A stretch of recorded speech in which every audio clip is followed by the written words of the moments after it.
everyone, my name is Tove and welcome back to my channel, ToveLoveKnits, and welcome back to the third installment of my series about basics of knitting.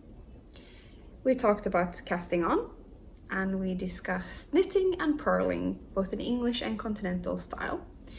And today I thought we could combine those skills when we talk about color work. It will be two-stranded color work, feeding one strand from your left hand and one strand from your right hand, combining both English and continental style knitting. I will also show you how a great way of catching your floats, both if you need to catch your float from your right hand or from your left hand. Enjoy, and I see you next time. So let's get started. Today I have continued on my little project here, adding a second color. I've created this very simple 1x1 stitch pattern, with one stitch being the main color, which is my gray, and one stitch being the contrast color, which is my blue. I will show you first the way I knit color work. And as I said, it's one strand from my right hand and one strand from my left hand. So I set it up with one strand coming from my left hand.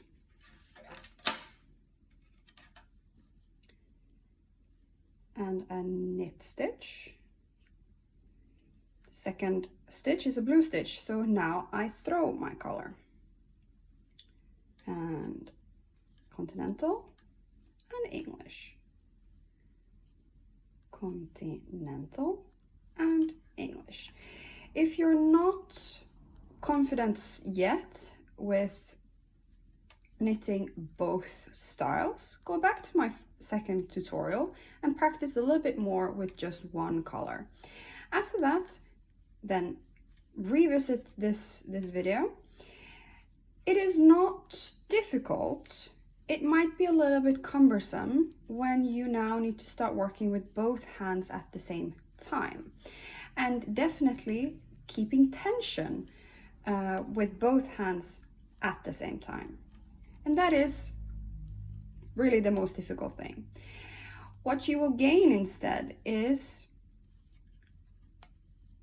the flow of using both hands is a lot easier than using just one hand with two strands, and also keeping the tension like this, in my opinion, is a lot easier. I'm finishing up with one more stitch. Right, let's talk a little bit about stitch definition and dominance in colors. So as you can see, the main color is my gray, and here the blue pops a little bit better or more than the gray color. This is because the blue yarn is coming from my right hand. So when you knit English style, the stitches themselves becomes a little bit taller. Therefore, it's more defined. It pops more. In this way, if you have a project with one main color and then a color yoke, for example, you do want to have your contrast color coming from your English style knitting for it to really have the great definition and intention and look as you see here. Now, let's continue. I will now elongate my floats. So I will, instead of having 1x1 stitch pattern like this, I will have a one color, three main, one contrast color, three main. If you skip three stitches, I don't catch my floats. I catch my floats when I come to about 5 stitches, definitely 6. But it all depends on where I am on pattern and what is most convenient. We're back to the beginning of the piece. So this round, I will knit my main color, I will knit my contrast color, and then I will knit 3 of my main color jumping into my contrast color. Now, when you start having more stitches on your floats, think about the tension and how tight your float is. You don't want it too tight because then your color work is gonna crumble up, but you also don't want it too long. Now, I would say rather too long than too tight. You can see here, it's a good length and quite relaxed tension. And we'll go through the, oh, yeah, 3 main, 1 contrast.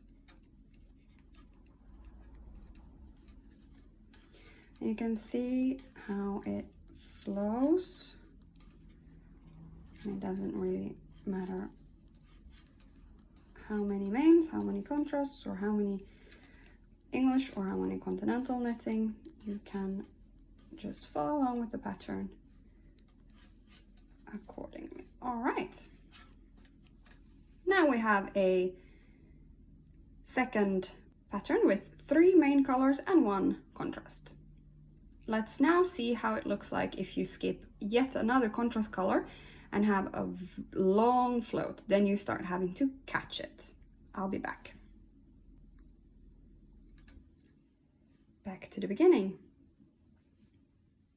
Now, let's start catching our floats. I will now knit this contrast stitch, jump this one, and knit then again this one. And this is a 7-stitch float. You will definitely want to catch this float, and I catch it just straight in the middle. What I will do on this stitch is I will wrap the yarn around each other so they are caught in each other and the loop is not hanging free. So I will start the same way as I have done so far. Main color stitch and a contrast color stitch. Now I will knit until the middle of the white part. Now this is exactly the middle because remember I want to knit this contrast stitch and I want to jump this one. Now I will catch my float on this stitch. I do like so. This technique is when your main color is going to be worked in the stitch and your contrast color from your right hand English knitting style hand will be caught. Okay, you go into your stitch, you will wrap your yarn once more, and you will wrap your yarn around. You will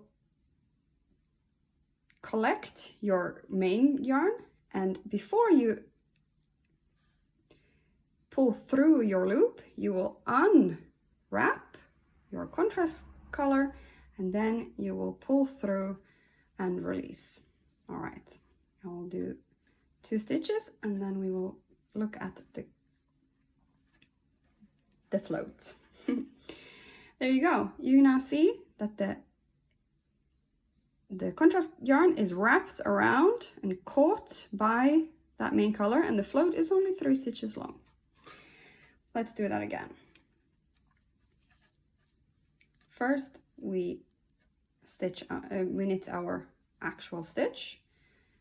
This will also now of course catch the length of the float. And so let's do this again. So you go into your stitch, you wrap around but do not pull through, you collect but do not pull through, you unwrap and then you pull through. Let's do it one more time.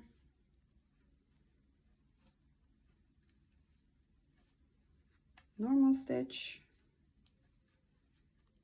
Here is my catch. You go through, you wrap, but not pull through. You collect, not pull through. You unwrap and you pull through. There we go. Now we finish up. to last. Let's look at our float. This is now the front. Very nice. Pull it to the other side. And here is our back side. Now, the first part is a one-on-one stitch. You can see the floats are small and very nice, not too tight. Can definitely stretch in blocking as well. And here is our second pattern. So the floats are, for the contrast color, is a little bit longer, but very usable. It's very nice. It's all okay. And then finally, we have our long loop. This would be the length of the loop if I wouldn't have caught the yarn. But here you can see that's the midway catching of this float.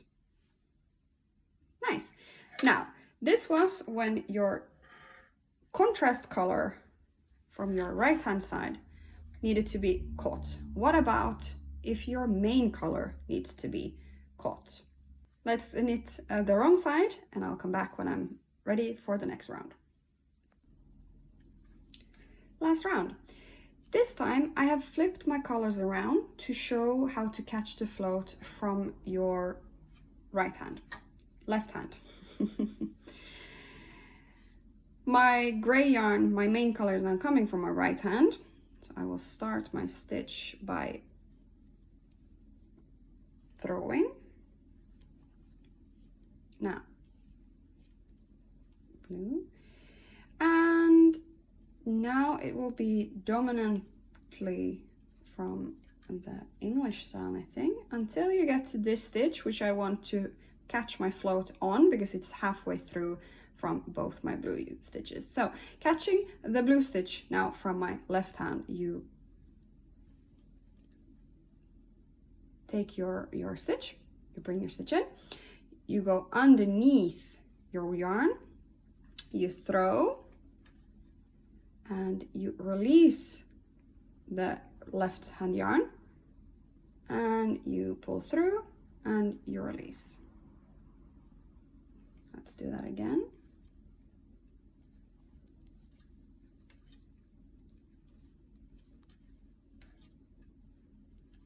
Normal stitch, and a couple more English style stitches. We're coming up onto the stitch we want to catch it on. You go in, go below, you throw, you release your yarn above it, and through and release. Now that might not feel very natural in the beginning. What you just want to think about is that you should move the two yarns around each other, and you do not want to pull two strands through the stitch. Then you're going to have a double stitch, double-stranded color work. Final catch. Into the stitch, underneath, throw around, release the left hand yarn through and release the stitch. And then we're going to follow through. Now, go back if you have problems, if you want to see it again, slow it down, whatever you need to do. This is a good way of keeping your hands in tension instead of starting to drop your hands, drop your yarn, throw it around each other, and then step back in. Anyway, that is how I do color work. I wish you all the best and all the good luck, and see you next time. Happy knitting!